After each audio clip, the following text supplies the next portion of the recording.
All in Sports Network. We love sports. It is Saturday. It is September 28th, and the Texas Longhorns have won their SEC debut 35-13 over Mississippi State. Here are our immediate reactions following the game. It is about 6:45. OU week have officially started, and OU sucks. So,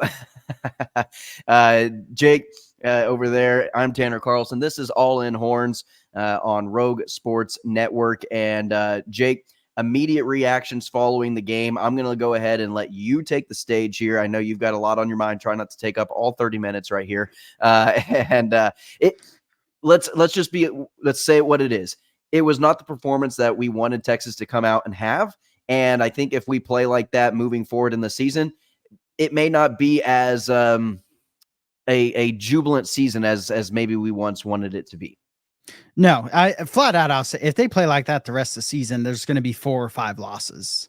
I mean, you just can't play that way against better teams. Mississippi State's the worst team they're going to play the rest of the season, and it's not particularly close. Vanderbilt's better, Arkansas's better, Oklahoma's better, A&M's better. I mean, they will lose every single one of those games I just listed, and that's not to mention Kentucky, who just beat Ole Miss today on the road, I believe. Would also be a loss. I mean, they're gonna have to play much better football and really refocus after this week. And it wasn't just the offense, which I think rightfully is going to get a lot of the blame from that first half, as it should. Yeah. But the defense, I wasn't happy with the defense in the first half. I thought the tackling was terrible. I thought they were getting beat at the line of scrimmage all first half. That changed the second half. I thought the defense was much better at the second half until Texas got the game in hand. Then they let up, and I did not like that either. No, that touchdown drive really, really frustrated me. I think this whole game was very frustrating, and it was the lack of discipline on the line of scrimmage from the offensive line that really took the cake for me. I was getting very frustrated. Cole Hudson maybe played the worst game that we've ever seen him play, and hopefully ever have to see him play again, because he is going to be a big part of this offensive line moving forward into the future. But yeah, the penalties, and especially on money downs, the Gunnar Helm situation where he had 2 back-to-back penalties and set it up for a 3rd down and like 15. The field goal was good, and Sark decided to take the points off the board, go for it on 4th down, and then just the floater, whatever awful throw that was from Arch. I don't believe, with the play designed the way it was, I don't believe the throw was supposed to be thrown that way. I have a feeling that it maybe floated on him or something, but it's the little tiny mistakes that ended up going and causing problem after problem after problem, which overarching had a much bigger problem to the game, and it just made it feel very sloppy, very ugly. And this is after coming off of a 35-13 win, Jake. Yeah, I mean, that is the good thing of things, and does show the change we've talked about with the program is, I feel like Texas just lost. That's how I feel mentally right now, to be honest. And I shouldn't feel that way. I know I'm probably being a little bit dramatic with that, but I just had a lot high expectations for this team. I didn't expect Arch Manning to have to essentially carry the team, or at least the offense. I mean, he really carried the way. I mean, I just want to kind of do a quick breakdown of the first half, the drives for the offense, right? So they had 2 touchdown drives. The other 3 drives were a fumble by Jaden Blue, which, by the way, Jaden Blue should not touch the field against Oklahoma if he cannot hold on to the ball. Wisner looks like running back 1 currently, but he fumbled on the Mississippi State 21. So that's at least 3 points, more than likely 7 points taken off the board with how efficient Texas has been in the red zone this year. Then you had a drive that was ended because you got a holding penalty, and then they punted, and that was the punt that got blocked. And then you had the possession where there was the wide open walk-in touchdown by Jonte Cook. Yeah, that's inexcusable. That's 14 points just by simple execution taken off the field by the players, if not more, because the other drive was killed by a holding. You can't do that to your quarterback making his second ever start. And you and I, we had a little bit of I don't even know if it's a disagreement as much as it is maybe just on who to really pass blame onto. And now I'm not saying the players are scot-free in this situation, because they do deserve a brunt of the blame for the lack of execution on, say the fumble outside of the red zone for Jaden Blue, the holding penalty to put the team into their own backfield and losing yards on what could have been a first down drive. And then also the drop touchdown pass. And then coming right out of halftime and having another fumble. Notice we didn't see Jaden Blue again for the rest of the game. That needs to stay that way if he's not going to hold on to the football. But, here was my biggest thing, at least in the first half. I think it definitely got situated much better in the second half. I think adjustments were made. The team overall looked better, aside from the fumble. That got taken care of by one single player being put on the bench. But my biggest thing was that the coaching staff noticed on the touchdown drive, it was middle, intermediate passing game, 8, 9, 10, 15 yards down the field. It wasn't just a line of scrimmage screen pass, sideline to sideline, where you have to rely on your wide receivers blocking, which they did a terrible job today, and your running backs blocking and your linemen getting out in space. Again, all did a terrible job doing those tasks in their assignments on those types of plays, whether it be screen passes or RPOs or what have you. If you see that is working, stick with it. Do not give it up. And then maybe you force the defense to back up a little bit, and then maybe you can establish a little bit of a ground game. Now, the ground game, that's a whole nother story, because that was a lot of penalties that negated any type of yardage that they did get. That's also very frustrating. That's nothing really on the coaches that they can do about that. But you ran the ball 10 times in the first half. Total, or 7 times, and you had 10 yards total in the first half of play. Running the ball 7 times in a first half is inexcusable. I think that's bad play calling and not really having a balanced approach. That's relying again too much on using the sideline line of scrimmage passing plays. If those are working, continue to run them. If you're seeing that Mississippi State is playing very close up to the line, which is what they were doing to stop the screen passes, change it up. That's where I got frustrated. It wasn't necessarily the play calling. It was the fact how the defense was playing those play calls, and you weren't making the adjustments to that. Yeah, I mean, I wouldn't come out and just say Sark called a great game today, but the bottom line is, if players just execute the basics, I mean, the very basics of what should be an expectation, even Sarkisian's first year, they have 28 points at minimum on the scoreboard. They only had 5 drives in that first half. I don't think they had a chance to run the ball, to try to run the ball more, because when they were running it, it was negative yardage or a gain of 2 yards at best, or a penalty call. I mean, if you actually add in the holding calls, they probably averaged -5 yards a run play in the first half. And that's with the extra runs that would have counted, because they did run it more than 7 times. They had 2, 3, 4 holding calls or so in that first half. I do agree the screen game wasn't working. He should have gone away from it a little earlier than he did. I would agree with you on that point. But my thing is, the bottom line is, the coaches at the very least put them in a position to have a 28 to, what was it, 6? Yeah. 28 to 6 lead at halftime. And instead the final ended up being 35-6, because you only had 14. And I'm just talking the basics, not fumbling when you're going into the red zone and catching the ball a wide open. I mean, you're a 5-star player. This is your second year in the system. He's someone that Arch looks to be a go-to guy. You can't drop that pass. If you drop that pass against Georgia, that probably loses you the ball game. Well, and I'll play devil's advocate to my own point, is whenever you are running those short, intermediate sideline to sideline line of scrimmage passing game with the screen game or whatever in the flats, that does push the defense forward, and that allows your players, with the speed that you have, a Golden, a Bond, a Cook, a Wingo, to get behind your safeties and hit those big plays. So I understand what you're setting up. I'm not naive to the fact of that. That's what you're trying to establish. It's like setting up the run game to open up the passing game. That's what they're doing, except with screen passes. I understand that. I'm not blind to that fact. It seemed as though when things aren't in rhythm and that's not working, and you're not in a rhythm offensively with those types of plays, it starts looking really bad. And then you lose a lot of momentum, and you take no time off the clock, and you're not getting any yardage out of it. And you're also not even providing Arch a chance to use his legs to extend a play and even get 5 yards if a play down the field isn't open. So I think you're just shutting yourself off to different possibilities if that game plan isn't working. We've seen it time and time again where that game plan does work and it is getting you yards, then continue to run it. I'm not against the scheme overall in this game and how the defense was playing you. I thought adjustments needed to be made in the first half, not at halftime. I'll say one last thing on this because I don't want to spend the whole episode arguing about first half play calling, but they only had 5 drives. Like I mentioned, I just don't think the sample size was big. There was like 3 or 4 screen passes I can think of where they could have called something else probably total in that first half. But at the end of the day, they should have scored 4 touchdowns out of 5 drives And with you're the not play wrong. calling as it was. Yeah. And I don't think the play calling would have changed that because that's not going to change a guy dropping a wide open touchdown. That's Right. not going to change Jaden Blue just not being able to hold on to the football once again, which, by the way, this is a trend now with Jaden Blue. This is a problem.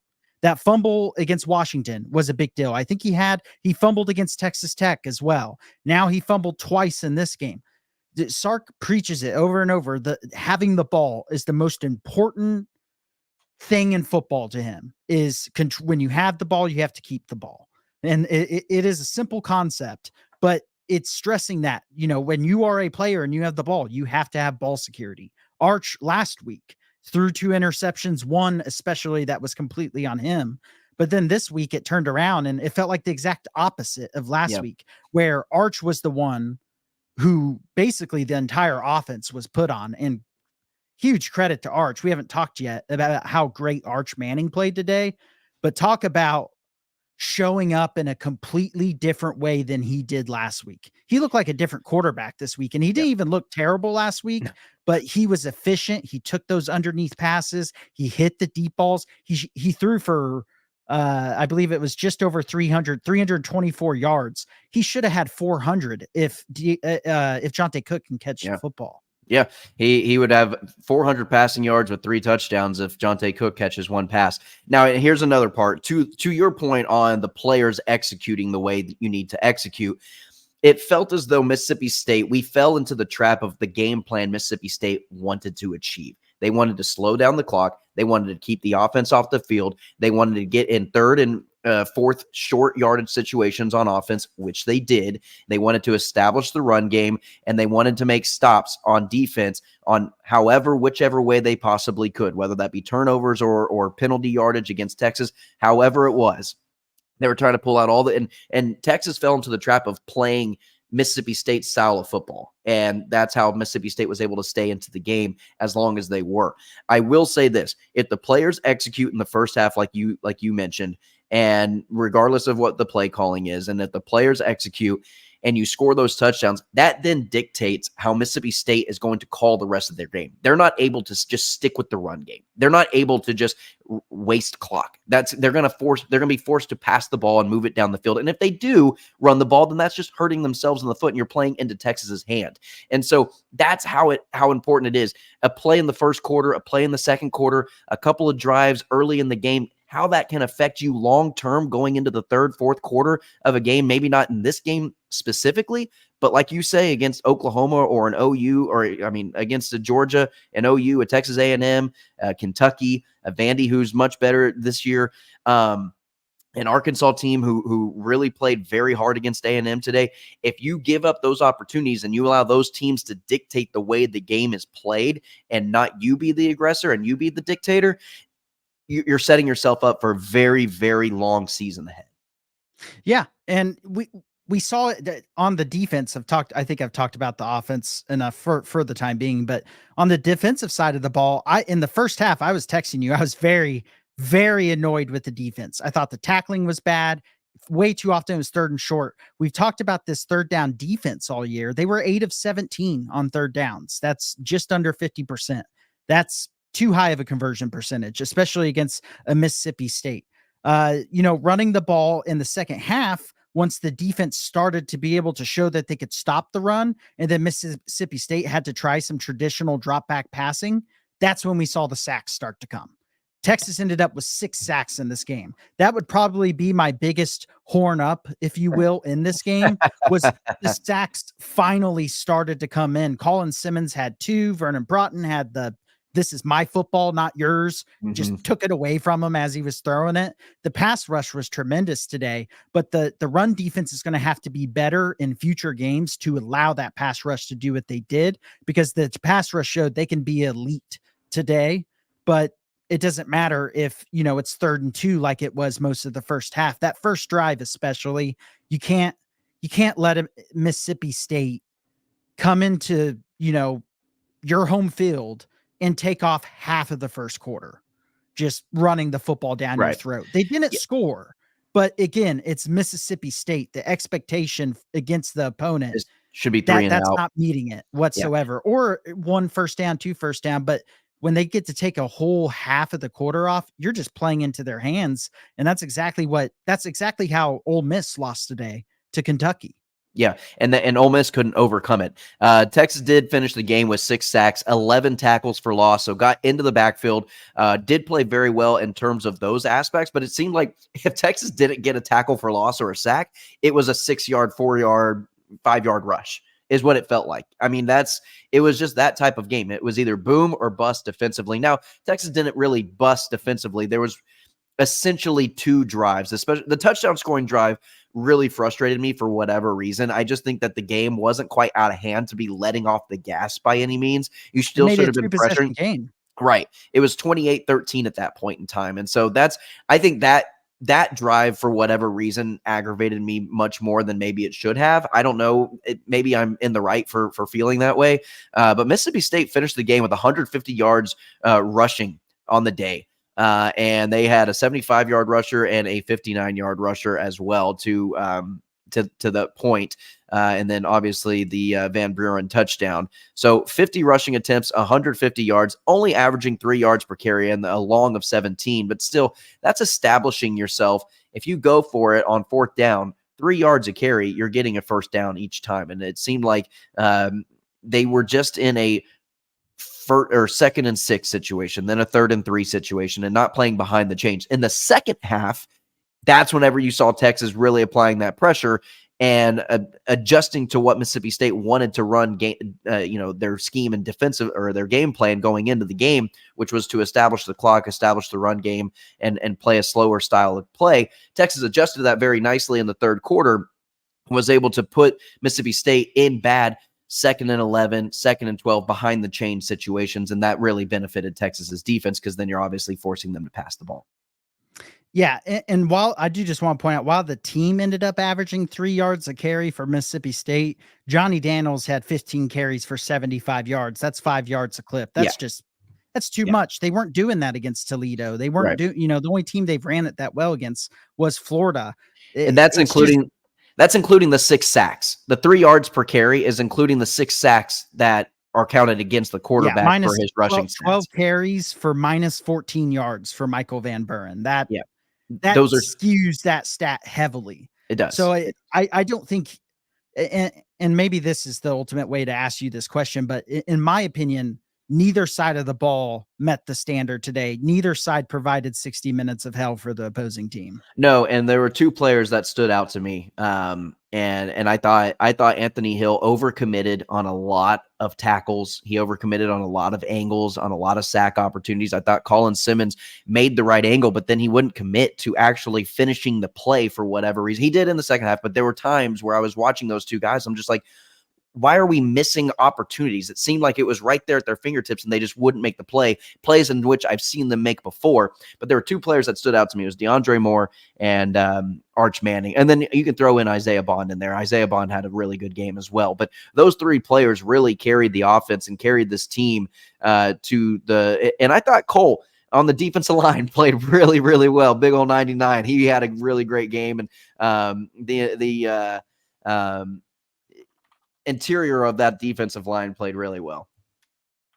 Yeah. Well, I'd say the interior of the defensive line had stretches of the game they played well. They were getting pushed back a little bit too much early on.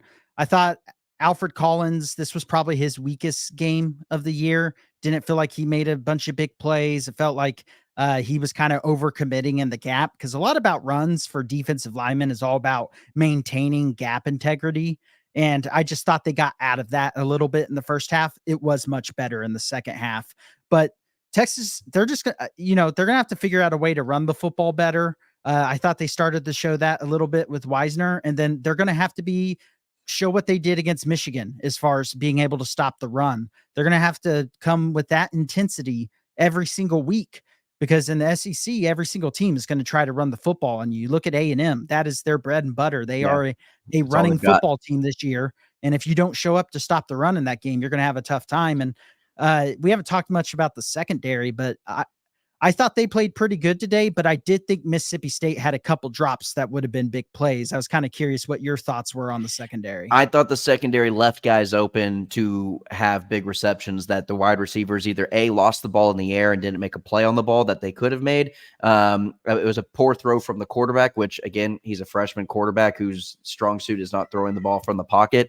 And so, yeah, I would take away that if this was a Carson Beck-led offense with Georgia's wide receivers, it may have been a very, very long day for the secondary.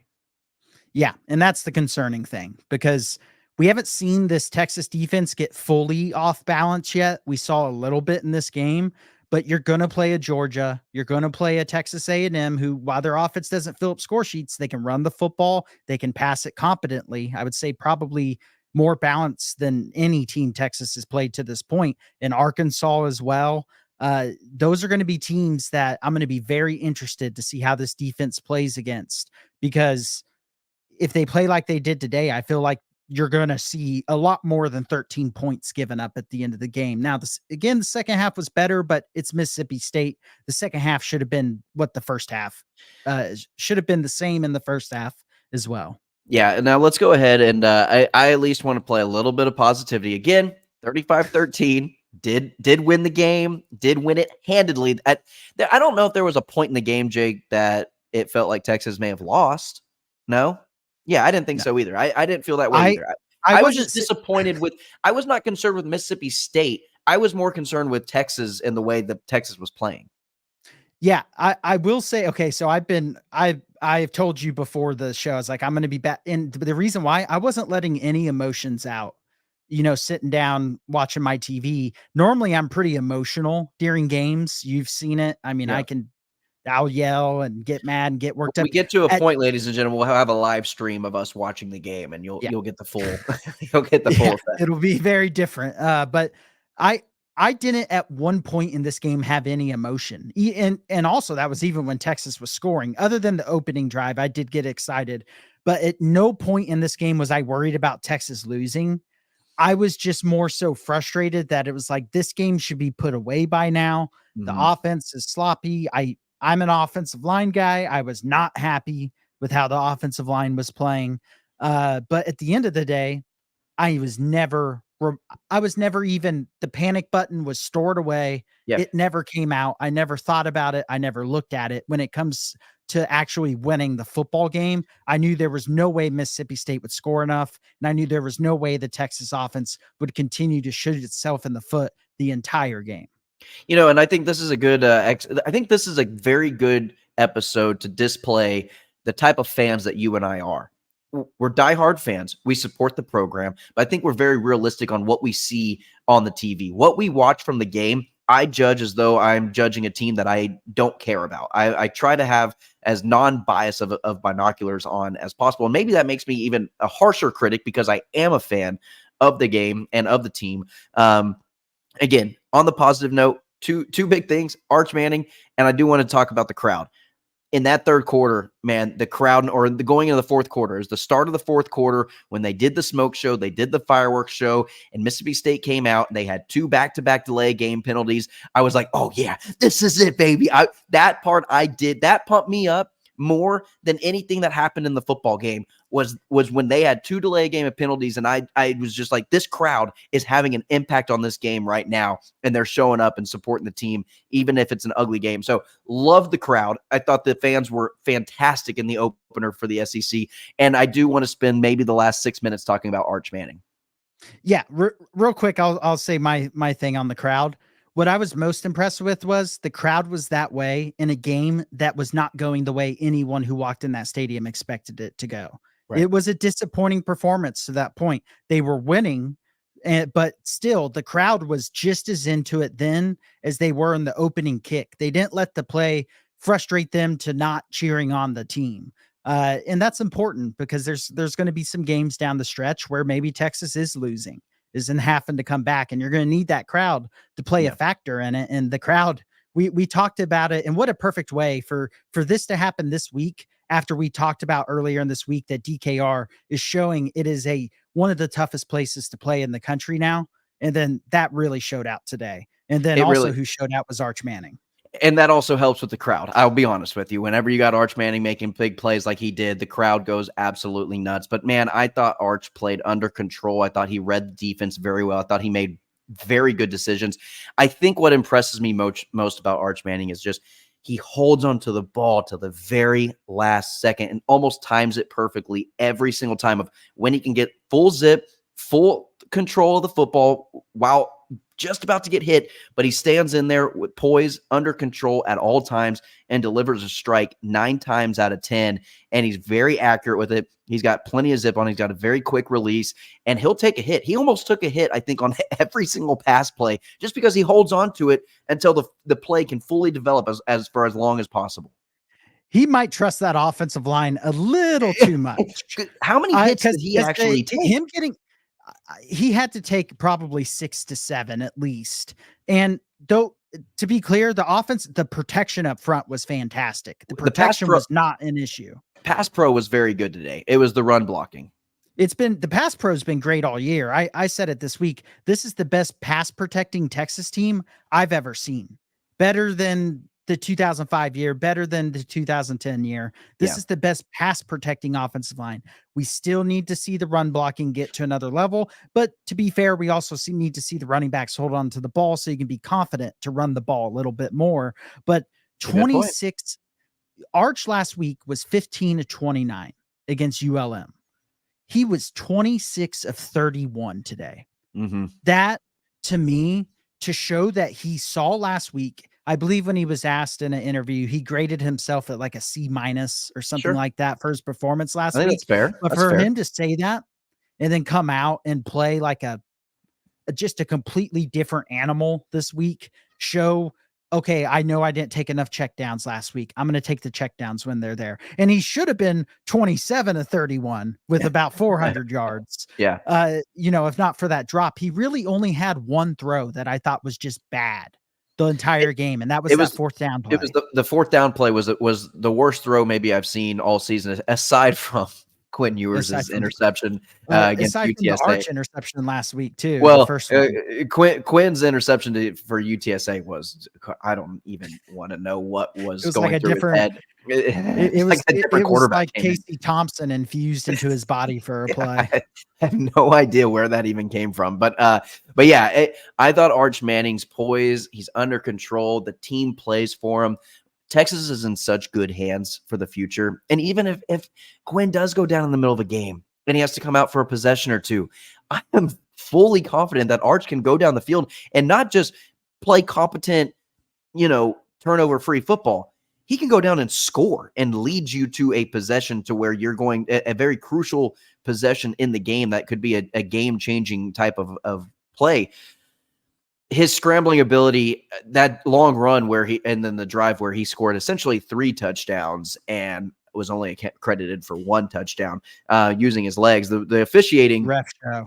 We talk about the penalties. Some of those penalties were good for either team. Were good for Texas. They weren't good for Mississippi State. Some of those penalties were just bad refereeing and bad officiating. I will fully admit that. Again, don't put yourself in a situation where that has to happen, but you can't always control the powers that be. Arch Manning's ability to scramble while looking like he's jogging, but he's still faster than everybody else on the field is maybe one of his best attributes. Yeah. And then I think his other best attribute is what you were kind of mentioning earlier, how he holds onto the ball. He'll take a hit when he throws it, but when he takes a hit, I haven't seen him throw off his back foot yet. He is firm. The exact opposite of Quinn when he started. Well, I mean, almost every Quinn throw was off his back foot early in his career. Arch is much more advanced already than Quinn was when he played first at Texas. And I can only imagine how much Arch is going to continue to develop. And I think at the end of the day, when we get into next season, we never want anyone to get hurt. I just want to be very clear. But we're going to be thankful that Arch got a couple games to start, because this experience is pivotal for his growth, because we saw his growth just from last week to this week, he looked much improved in the exact, and I know Mississippi State's still not the best opponent, but he still looked much improved on the things we talked about that he didn't do well last week were strengths today, which tells me he can look at film, and obviously Sarkisian's looking at the film too, but he can take coaching, he can look at the film, see it for himself, take that, learn from it, and actually apply it in the game. And maybe that's just because he's a Manning, but that's pretty rare for a quarterback this young to be able to do it at the level that he showed today. Yeah, he was incredible, and I have nothing but adoration for the young man and his performance against Mississippi State, because he carried the offense. He also carried a little bit of the defense as well from some of their, I mean, not that the defense was giving up points, but the defense was giving up yards. In college football, I've always said, you're going to get yards. Giving up yards is one thing. Giving up points is another thing. Texas defense still has yet to show that they're going to give up points. They will show that they've given up yards. They're not giving up points. Now, yes, yards can turn into points. I understand that. But overall, it was a very frustrating, not very crisp, clunky type of game. But Arch Manning carried the load. He played phenomenal. I thought this was maybe the best quarterback play we've seen all year, aside from maybe Michigan with Quinn. Quinn against Michigan was better. You gotta count in the quality of the opponent. Yeah. That game against Michigan for Quinn was an absolute masterclass, and NFL scouts will be looking at that game and will draft him in the first round just based off that game, even if he didn't play another game this year. Yeah. And I will say that was Mississippi State's, I believe it was their lowest yardage total this year. They didn't break 300 yards. Yeah. I think against Arizona State, they might have had less, but they scored more. But they've been over 400 yards in most of their games. So the defense did a much better job in the second half, trying to end on a happy note. Now all the viewers can say that they've seen us both happy, jubilant, a little bit sad, a little bit depressed, game, and now yeah. a little bit pissed off. Yeah. Agreed. Well, Jake, that's going to do it for our show. Again, ladies and gentlemen, we post these shows Tuesday through Friday at noon each and every single day, 5 days a week, and then you will get our immediate reaction following every single game, whether that be a noon game, an evening game, a night game, whatever it is. We'll have our immediate reaction coming to you live each and every Saturday that Texas plays, and then again Tuesday through Friday at noon we post these videos. So again, Texas wins 35-13 over Mississippi State going into the bye week. We're going to have a fun week for the bye week. Obviously, we don't have a game to prepare for. We're going to let loose a little bit more, hopefully get a couple more interviews for you as well as the week goes on and going into OU week. But for Jacob Jimerson, I'm Tanner Carlson. This is All In Horns, brought to you by Rogue Sports Network here on YouTube and where all podcasts can be listened to. Welcome. All in Sports Network. We love sports.